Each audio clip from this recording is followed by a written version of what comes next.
안녕하십니까. 이제 돈 버는 부동산 시간입니다. 우리 시청자 여러분 한 주간 잘 지내셨습니까? 뭐 이제는 완연한 이제 또 봄이 돼 가는 것 같습니다.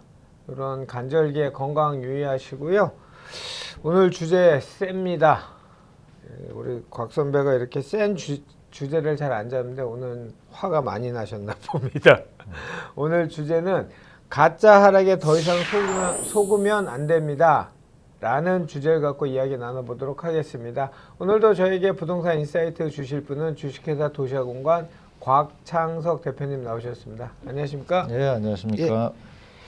곽 대표님, 지금 뭐 신문 매체 프레임이란 뭐 전 참 프레임이란 그 습관적으로 잘 쓰는데 프레임이 이제 잡힌 게 하락도 그냥 하락이 아니고 뭐 폭락 또는 뭐 굉장히 큰 변동폭이 생기는 하락 이런 얘기를 하는데 그 주된 원인은 한 세 가지잖아요. 지금 뭐 대출 규제로 인한 정부 정책으로 인한, 두 번째는 계속 이거 아무 상관관계가 자료를 봐도 상관관계는 없는데 어쨌든 간에 실수요자들의 대출이자 부담이 커지는 이유가 그 미국 연준에서 계속 발표하는 그 테이퍼링 문제하고 그다음 기준금리 인상 문제, 이 두 가지 문제하고, 세 번째는 이제 우리가 뭐 정가의 보도처럼 잘 쓰는 그 급격한 가격 상승의 부담감, 뭐 이 세 가지 정도로 가격이 떨어지는 전조 현상에 대해서 설명을 주로들 하고 있는 것 같습니다.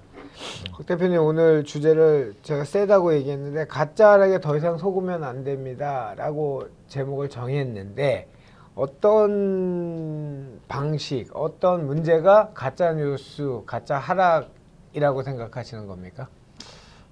지금 언론에서 연일 뭐 폭락한다고 네, 얘기들이 네. 많잖아요. 지금 방금 얘기하신 세 가지 뭐 대출 규제라든가 금리 인상이라든가 또는 뭐 가격 급등에 대한 네, 부담감, 네. 이런 게 사실 뭐 근본적인 이유이긴 한데 그렇죠. 실제 우리 주택 시장에서 가격 하락으로 나타나는 거는 결국은 수급이거든요. 그렇죠. 예. 결국 이런 외부 요인이 영향을 미쳐서 이제 싼 매물이 나온다는 거죠. 예, 예. 근데 제가 가짜 하락이라는 표현을 쓴 거는 네, 예. 이런 요인들에 의해서 정말로 하락하려면은 매물량도 많아져야 되고, 그렇죠, 그렇죠. 또 전반적으로 구매가 늘어나고 또 앞으로도 계속 늘어날 수 있는 구조여야 된다는 겁니다. 예, 예. 그래서 무슨 뭐 말인지. 제가 몇 번 말씀드렸지만은 지금 매물량이 많은 게 아니거든요. 맞습니다. 예. 그리고 금매로 나오는 것들, 제가 요즘에 지하실을 판다고 표현하는데, 지하실을 판다고요? 예. 무슨 말이에요? 이제 바닥에 왔다고 생각했는데 지하로 파고 들어가는 거예요.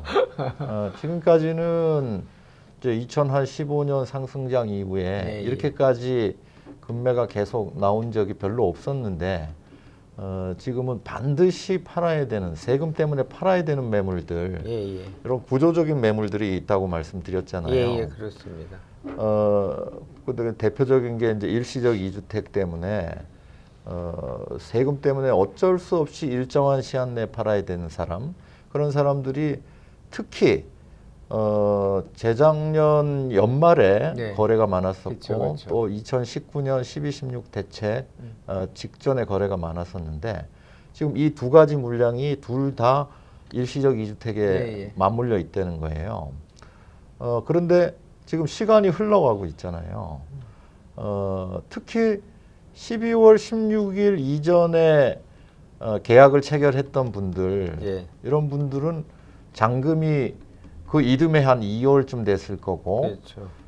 그분들이 이제 2년 이내에 종전 주택을 팔아야 된다면은 예.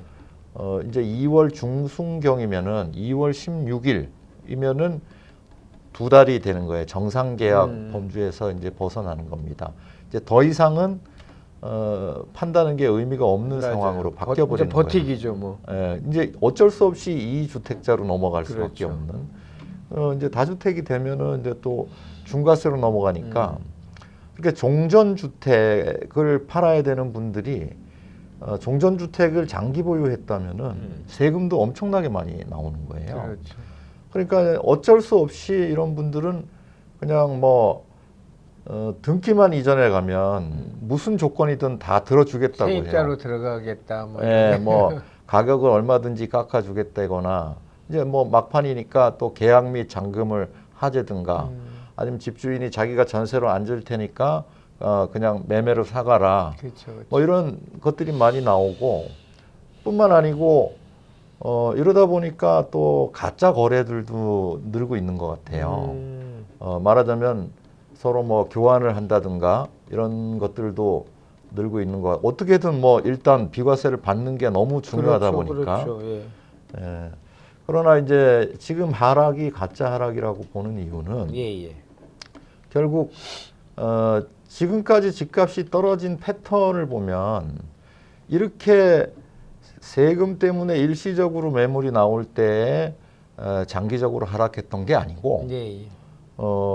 늘 말씀드리지만은 많이 지어가지고 이제 뭐 전세가가 본격적으로 떨어진다든가 집이 남아도는 시기가 돼야 떨어진다는 거죠. 그렇죠.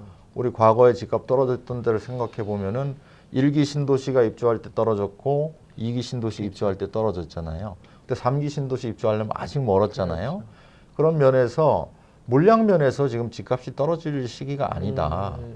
그런 거고 또 경제 위기가 왔을 때 떨어졌는데 예. 뭐 IMF 때라든가 글로벌 금융 위기라든가 지금 뭐 위기가 올지 안 올지는 모르지만 아직 그런 상황은 아니잖아요. 예. 그래서 제가 지금 가짜 하락이라고 말씀드리는 겁니다. 예. 그 오늘 매체에서 처음 봤어요. 우리 곽 대표님 강의 때는 제가 강의를 뭐 여기 수업하신 건 들은 적이 없지만 늘 방송에서 얘기하셨던 일시적 1가구 2주택의 그 시기에 대한 12.16의 그 시점 전후로 따라서 보유 종전자산 팔아야 되는 기간이 확 변한 거잖아요. 예, 그렇죠. 그런 상관관계에서 오늘 매체에서 처음 썼더라고요. 일시적 2주택을.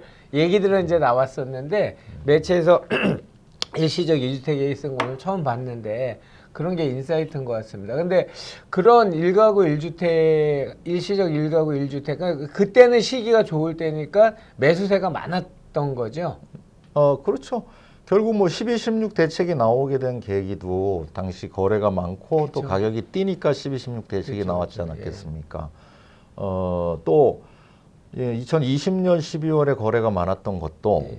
따지고 보면은 2020년에 뭐 6.17이니 7.10 대책이니 해서 계속 나왔어요. 투자자들 거래를 못하도록 틀어막고 그러다 보니까 실수요자만 거래할 수 있는데 어떻게 보나 되나 지켜보다가 연말로 가면서 거래가 막 늘었던 거고요. 그렇죠. 그런 부분들 그 연말에 거래가 늘었던 그 2개 년도의 거래가 지금 올 초에 전부 잔금 시기가 도래했죠. 잔금을 맞이하면서 이제 1년짜리, 2년짜리가 합쳐져 있다는 거죠. 이제 우리 매체에서 이제 이런 거를 뭐 써주는 거는 뭐 제가 볼 땐 뭐 정확한 정보를 주는 거니까 그렇죠. 좋은 거긴 하지만은 이제 매체에 이런 게 알려짐으로 해서 좀 도움이 됐으면 좋겠다는 생각도 들어요. 그렇죠. 오늘 제가 드리고 싶은 말씀은 더 이상이라는 말씀을 썼잖아요. 더 이상. 가짜 하락에 더 이상 이상. 속으면 안 됩니다. 그랬잖아요. 지금은 속고 있을 가능성이 높아요. 그렇죠. 좀 현명한 분들은 이게 가짜 하락이라는 걸 인식하고 지금이 살 수 있는 찬스다라고 느끼는 분들도 계신 것 같아요. 그럴 수 있죠. 제가 상담을 해보면은 그렇게 지금 막 가격이 막 한 10%, 15% 막 심하게는 20% 떨어진 것도 있거든요. 예. 그래서 또 지금 뭐 전세를 끼고 산다든가 이런 게 굉장히 힘들었는데 지금은 뭐 집주인이 전세 안아주겠다고 하는 이런 상황이고 그냥 등기만 해가라고 하는 상황이니까 그래서 이제 뭐 본인이 움직이는 분들도 있고 이번 찬스를 자녀들한테 집을 구해주는 찬스로 활용하시는 분들도 계신 것 같아요. 근데 이제 앞으로 어떻게 될 건가에 대해서는 일단 매매 시장과 전세 시장을 좀 구분해서 봐야 될 필요성이 있어요. 아마 이제 2월 중순경이 되면 일단 금매의 양이 확 줄어들 수밖에 없어요. 아까 말씀드렸지만 2019년 12, 16 대책 이전 계약분은 거의 이제 금매는 끝난다고 봐야 되거든요. 확 줄어들어요, 금매의 양이. 그러니까 매매 시장의 반등은 사실 어떻게 보면은 시간 문제고 초읽기에 들어갔다고 볼 수 있습니다. 그런데 실제로 그럼 누가 이 물건을 사줄 거냐? 받을 사람이 지금 받을 사람은 어떤 사람이냐면은 결국은 무주택자들이 이 물건을 받아야 되거든요. 실수요자들. 예. 무주택 실수요자들이 받아야 되는데 무주택 실수요자들은 거래 경험이 없고 하다 보니까 본인 처지가 반드시 사야 될 상황이 됐을 때 어쩔 수 없이 사게 되거든요. 그쵸. 그 조건은 전세 반등이 일어나야 돼요.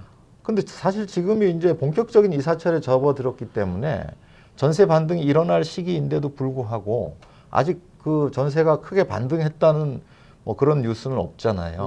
통계 수치상으로도 떨어진다고 그렇고. 나오죠, 계속.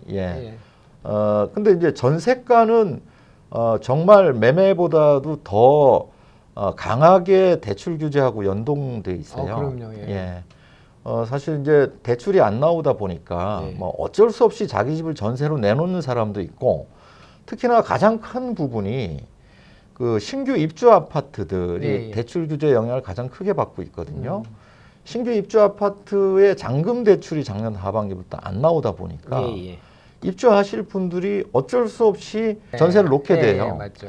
그러니까 사실 신규 입주 물량이 줄어드는데도 불구하고 신규 입주 아파트의 전세 물량이 늘어나고 있는 구조예요. 그러니까 이제 신규 입주 아파트가 한 10% 줄었는데 신규 입주 아파트의 전세 물량은 한 2배는 늘어난 것 같아요.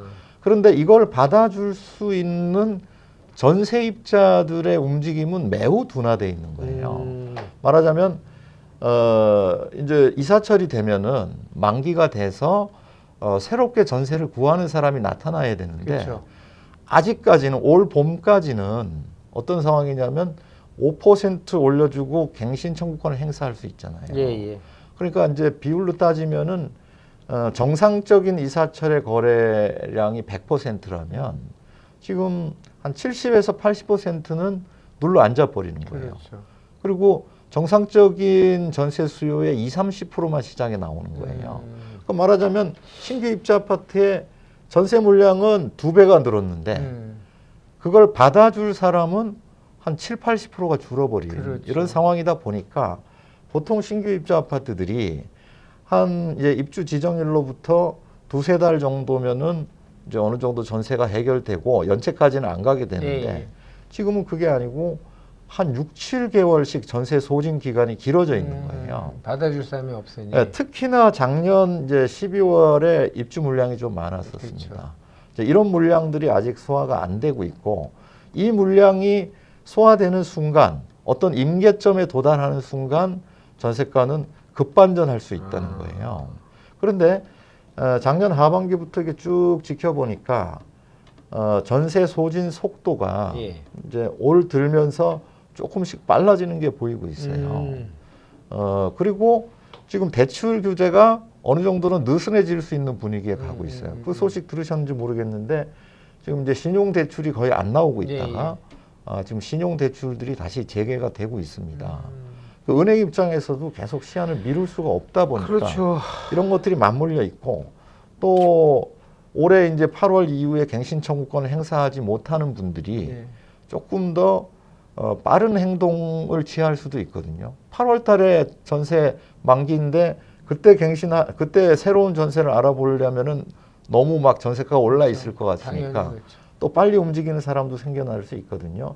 이런 것들이 맞물려서 점차 속도가 빨라지고, 그래서 정리하자면은 매매 시장의 금매 양은 2월 중순 이후에 빠른 속도로 줄어들 것이다. 그러니까 싸게 살 수 있는 기회는 줄어들 것이라고 보는 겁니다. 그러나 이제 전세가 전세 물량이 없어서 전세 수요자가 매매 수요자로 전환되는 실수요자들이 그런 시기는 지금 현재 조금 더 천천히 갈 수도 있어요. 네. 이제 사실 요 기간 한 2월 중순부터 3월 중순 사이 요 기간이 집을 살 수 있는 아주 좋은 기회인데 지금 이 가짜 하락론에 다 속아서 그렇죠. 그 시간을 놓치고 있다는 거예요. 그래서 구입을 하실 분들은 이런 문제 의식을 계속 가지고 시장을 아주 주도 면밀하게 지켜보셔야 됩니다. 지금 이제 문재인 정부 들어서 뭐 가짜 프레임이 많아졌어요. 사실 뭐 부동산만 엄청나죠. 보더라도 네. 제가 볼 때는 뭐 가짜가 너무 많습니다. 맞아요. 예를 들면은 뭐 우리 지금 전세가도 진짜 전세가에 살지 않고 가짜 전세가에 사는 분들이 많아요. 뭐 예를 들면 5%만 올려주고 시세보다 훨씬 싼 가짜 전세 살잖아요. 또 임대사업자, 주택임대사업자 집에 사는 분들은 굉장히 막 시세에 비해서 절반 이하 가격에 살고 그렇죠. 있거든요. 이 전세가가 가짜예요, 사실은. 진짜 전세가는 시세가 진짜 전세가인데 이제 시장에 나오는 순간 시장에 나온 가격이 아니에요. 그러니까 지금. 나오는 순간 그게 이제 실제 시장 가격이 돼야 되는데 그러니까 시장 가격이 실제 가격인데 그렇죠. 가짜 가격이라는 거예요. 그거는 뭐 매매가도 사실 마찬가지입니다. 그렇죠. 매매가도 보면은 지금은 뭐 매매를 가장한 증여 이런 것도 많다 보니까 맞아요. 실제보다는 훨씬 낮은 가격에 신고하는 매매들 뭐 이런 것들도 많이 있고요. 또 분양가도 사실 가짜 아닙니까? 그럼요. 정상적으로 뭐 예, 하면은 얼마든지 분양될 수 있는 상황인데 분양가 상한제로 해서 눌러버렸고 맞아요. 근데 그럼에도 불구하고 또 중도금 대출을 안 해주다 해주니까. 보니까 더 훨씬 낮은 분양가에도 실제 분양이 안 되는 미분양이 나는 그런 현상이잖아요. 네. 지금 분양가도 사실 가짜라고 보셔야 그렇죠, 돼요. 그렇죠. 아니 세상에 인근 시세들은 4천만 원, 현재 팔리는 매매되는 가격들이 아주 보수적으로 봐도 예를 들면 4천만 원인데 분양가 상한제나 분양 보증을 분양 보증제도 두 개 같이 잣대를 들이대서 1,900, 2천에 분양을 해야 된다라고 강제를 하고 있으니 또 그걸 받는 사람은 또 85제곱미터는 밑에는 전부 다 청약 가점제로 들어가야 되니 이게 말입니까? 이게 도대체 말이 안 되는 거잖아요. 그러니까 다 가짜가 판을 치는 거예요. 그러니까 말입니다. 그러니까 그뿐만이 아니에요. 사실 부동산 이 주택 문제 때문에 뭐 세금이죠. 뭐 특히 가짜 이혼이 판을 치고 있어요. 가족관계 그냥 다 해체를 시키는 거죠. 뿐만 아니라 가짜 결혼도 많아요. 가짜 결혼 왜 하죠? 생애 최초? 아니죠. 이제 결혼 생활은 하는데 혼인 신고가 안 된다는 거죠. 예, 맞아요. 네 거 내 거 하나씩 가져야 되니까. 그렇죠. 뿐만이 아니에요. 사실 대출도 가짜가 많습니다. 이게 또 정보가 될까봐 자세한 구체적인 내용은 말씀 못 드리지만 예. 뭐 예를 들어서 뭐 사업자 대출을 낸다든가 실제 사업할 생각도 없는데 뭐 그런 경우들도 많이 있어요. 또 뭐 가짜 거래도 지금 늘어나고 있습니다. 이제 가짜가 판을 치는 세상입니다. 뭐 따지고 보면 뭐 수도 없이 많아요. 지금 가짜들이. 이 2월 11일 날 뭐 정부 산하기관은 당연히 아니죠. 한국건설산업연구원에서 뭐 세미나를 했는데 거기서 차기 정부의 건설 주택 정책을 제언을 한 게 하나 있는데 딱 하나를 일단 제언했더라고요. 임대차법을 4, 5년 유예해야 된다. 이제 일단 그거로 이 실질 사용 가치에 따른 전세 가격이 가장 중요하잖아요. 매매 시장도 영향을 제일 크게 주잖아요. 그래서 그 주장을 한 것 같아요. 그것도 중요하고요. 제가 볼 때 좀 이제 장기적으로 안정되려면은 어쨌든 물량이 많이 나와야 되거든요. 공공주택을 뭐 몇백만 호를 하겠다고 하는데 그거 하겠다고 하다가 사실 민간에선 더 못하니까 지금 말도 안 되는 이 중도금 대출 규제. 맞아요. 아니 우리가 지금 뭐 중도금을 자기 돈으로 다 내고 분양받을 수 있는 사람이 몇 %나 되겠어요.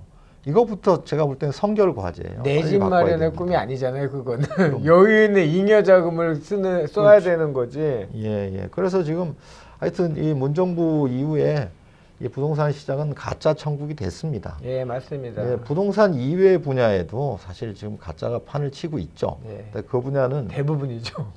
뭐 제 전문 분야가 아니니까 말씀을 안 드릴게요. 이게 상관관계를 한번 보시면 제가 이번 연휴 구정 연휴 때 3일 동안 사무실 나서 자료를 뭐 칼럼 하나 쓰려고 자료를 다 뽑았어요. 2018년 상기 신도시 9월 달에 발표한 이후부터 시기별로 나온 대책들, 상기 신도시 관련. 그다음에 2020년 5, 6 대책, 공급 대책이 본격적으로 나온 5, 6, 8, 4 대책에서 나온 드디어 수도권 주택 공급 방안이었다가 이제 간을 본 것 같다는 생각이 들었어요. 외곽에 져주면 집값이 좀 안정될 줄 알았는데 집값이 안정 안 됐단 말이죠. 그러니까 2000년 8.4 대책에 대도시권 이제 대도시권 이름이 붙은 거죠. 그리고 21년 2.4 대책에서 드디어 대도시 3080 대도시권 주택 공급 뭐 이제 도심 공공주도 복합 사업으로 이루어지는 지금 곽 대표님 얘기하신 것처럼 저도 이거 정리하면서 정리를 다 3일 동안 정리했는데 정리가 잘 안 됐어요. 왜냐하면 2020년 5, 6 대책에서 드디어 공공재개발이라는 게 처음 나왔어요. 공공재개발이 쭉 오다가 지금 민간재개발이 서울시에서 나오다가 이번에 1월 달에 모아타운, 모아주택까지 계속 다 이어지는 얘기거든요. 거기에 권리산정 기준일, 조합원 분양받을 권리, 그 다음에 문제는 이제 도심 공공주도 복합사업이에요. 76곳을 후보지로 지정했는데 본지구 지정된 데 7군데밖에 안 돼요. 10,000호 공급한대요. 그 얘기 듣다 보니까 제가 정리가 좀 되는데 예. 그러니까 지금 정책도 가짜 정책이 많다. 그러니까요. 하지도 않을 정책을 많이 내놨어요. 보긴 좋잖아요. 몇만 호. 보기 좋게. 그 뭐 사실 신도시도 제가 볼 때는 가짜 신도시가 많아요. 그럼요. 지금. 그리고 이제 가짜 공공개발이 대표적인 게 대장동이에요. 그렇죠. 예. 그리고 지금 말씀하신 게 가짜 정비 사업이에요. 네. 정비 사업 할 것 같지만 이거 가짜입니다. 나중 가보면 안 될 것들이 많이 보여요. 또 우리 지금 통계 막 발표하고 있는데 제일 무섭죠. 통계가 가짜가 많아요. 그러니까요. 예. 그러니까 이게 막 통계 기관마다 격차가 엄청나게 나잖아요. 맞죠. 이건 둘 중 하나가 가짜인 거예요. 맞죠. 뭐 이거 부동산 얘기는 아니지만은 우리 뭐 설문조사하고 뭐 여론조사하고 하는 것도 너무 편차가 심하잖아요. 그것 중에 어느 거는 가짜라니까요. 이 가짜가 판을 치는 세상입니다. 이 세상에 3대 거짓말이라고 얘기하잖아요. 거짓말, 지독한 거짓말, 통계. 근데 이 통계를 정말로 거짓말로 보통 어떤 통계가 나오면 조금 편차가 있어 산술 평균을 한다고 보통 그러잖아요. 그게 합리적인 도출 방법이잖아요. 이건 산술 평균 할 수 없는 극과 극 이런. 그러니까 그 산술 평균을 한다는 거는 네. 편차가 크지 않을 그러니까요. 때 뭐 조사 대상의 뭐 표본이라든가 이런 기준이 비슷할 때 그 얘기고 맞아요. 통계가 뭐 조작돼 버렸다든가 가짜라든가 하면 산술 평균을 하면 더 큰 문제가. 그러니까요. 그렇게 되면 안 되죠. 제가 이제 부동산에 대해서 뭐 가짜 천국이다 이런 예, 말씀을 예. 드렸는데 여러분이 느끼기에 뭐 부동산 쪽에서 이게 가짜다라고 느끼는 게 있다거나 아니면 부동산 말고 다른 분야에서도 가짜라고 느끼는 게 있으면은 예. 저희 문정부 들어서 가짜라고 느끼는 게 있으면은 댓글로 좀 달아주십사 부탁을 드립니다. 남들이 봐도 괜찮은 보편적인 얘기는 댓글로 남겨주시면 되고요. 아니면 댓글 나가는 메일 주소로 내용 써서 보내주시면 곽 대표님하고 신나게 얘기하겠습니다.